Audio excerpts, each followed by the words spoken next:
European women, those of you who have organised this event here, because today is Europe Day. And you want to make it clear that Europe Day is our day too as European women. That's very important. Thank you for all coming along today.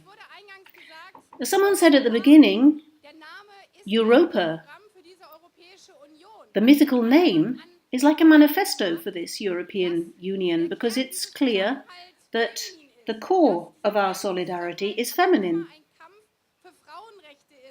And yet there's always had to be a struggle for women's rights because it's not like in the mythology where Europa suddenly rides off on the back of a bull.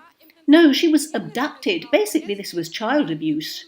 And that's why women's rights and Europe are very closely related, and that's what we're making clear today.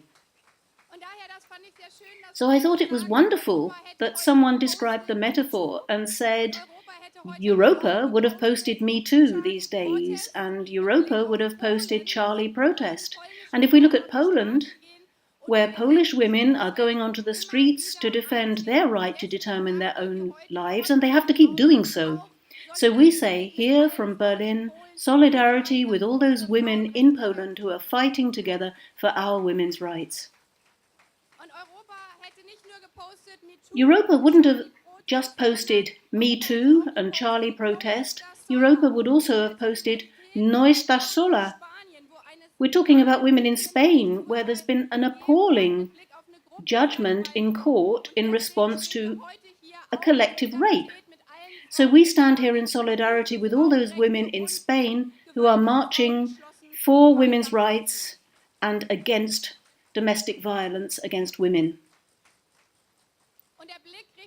We're also looking at our own situation here in Berlin. We're close here to the German Bundesrecht, the German Parliament. It's 100 years ago that women first got the right to vote in Berlin, but we've seen that there are fewer and fewer women in Parliament at national level. We're down to 30% now, which makes us number 100 and something in the world, which is scandalous, women. And we have to struggle also for equal rights and equal participation in all the parliaments at federal and state level in Germany. And there, the European level is our ally. On Europe Day, people say, okay, so what's Europe done for me? For me as a woman, for me as a woman who's grown up with all those rights. Right at the beginning, when I first entered politics, I was able to fund studying in Britain. That's something Europe did for me. They paid for me to study in Britain. But during the vacation, I worked in a factory because as a student, you don't get so much grant that you can finance your life all the year round. And there were a lot of other people there who had joined the factory just for the summer holidays to earn a bit of extra money. And I couldn't understand why the guy next to me was earning €3 an hour more than me. And I thought, we're both students, we're both helping out here.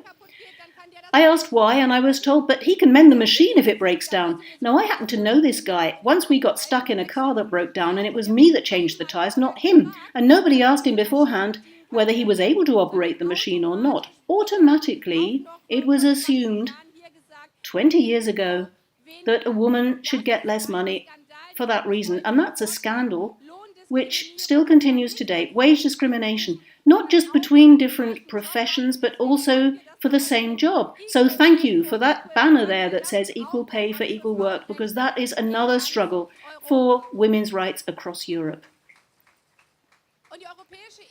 And the European level is our ally because when women get together, we can fight shoulder to shoulder. And a lot of things that we've achieved in Germany, we've achieved thanks to women fighting for rights around Europe. For example, in Scandinavia, the quota, the gender quota, but also all those anti-discrimination rules. The directives were created at European level, and they have ensured that here in Germany, it's not only women who are discriminated against at work and in public life, but also people with a different migrant background, people with disabilities, can no longer be discriminated against in everyday life. And that is a great step forward. That's why today is not just a day for women's rights, but it's a day to celebrate rights against discrimination. Now, I don't think it could be more fitting. A year, more or less, before the European elections, we are standing here. Okay, there aren't so many of us here, and perhaps a lot of us now are saying, should have brought my friend along or my colleague from work.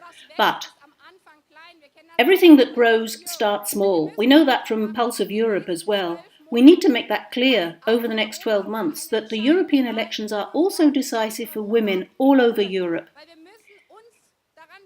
We have to participate, we have to play a role, because we're seeing this trend in so many European countries that there are fewer and fewer women in parliaments, that fewer and fewer women's issues are on the agenda. And we don't want to see that continue at European level. So this is a clear signal for the European elections. We want equal participation of women, including in the European Parliament, next year in May.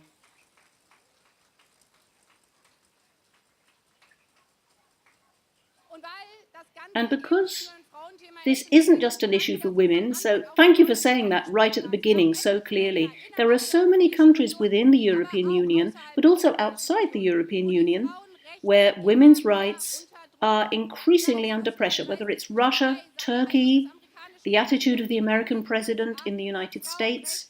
Women's rights are increasingly being torn up, and you can see it in all these places. There's an attack on women's rights, which is always also an attack on democracy. Wherever people start trampling women's rights, this is followed up by human rights and then democracy. And that's why fighting for women's rights is always a struggle for a strong democracy and rule of law.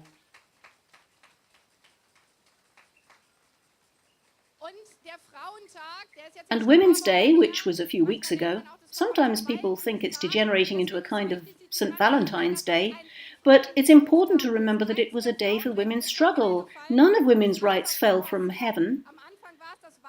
It started with suffrage, when women went out onto the streets to fight for the right to vote, then for the right to work without their husband's permission, to open a bank account without their husband's permission, or any man's permission, and then the right to choose what happens in pregnancy, the quota, equal pay.